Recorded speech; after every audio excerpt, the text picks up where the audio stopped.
So how can you sell a dual occupancy separately? And can you do that?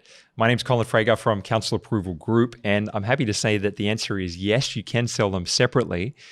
The question is how, and sometimes it's not that easy. However, it certainly is possible, and it's certainly worth you pursuing further. So a dual occupancy, just to define that, is two dwellings on the same title. What we're looking at doing is to separate those two properties onto separate titles. You can only sell them separately, of course, if they're on two separate titles.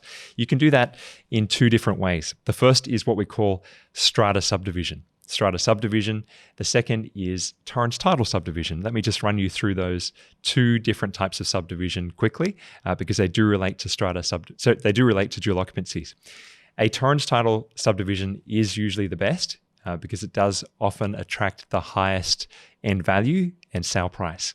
However, the disadvantage of Torrens title is sometimes you just can't make it work for a dual occupancy, and you need to go to the strata subdivision provisions.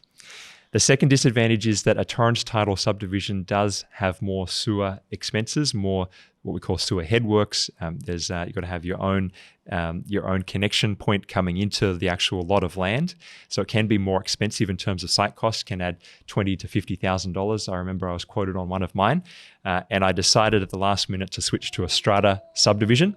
That strata subdivision I was able to pull off with about only $10,000 worth of site works instead of $50,000.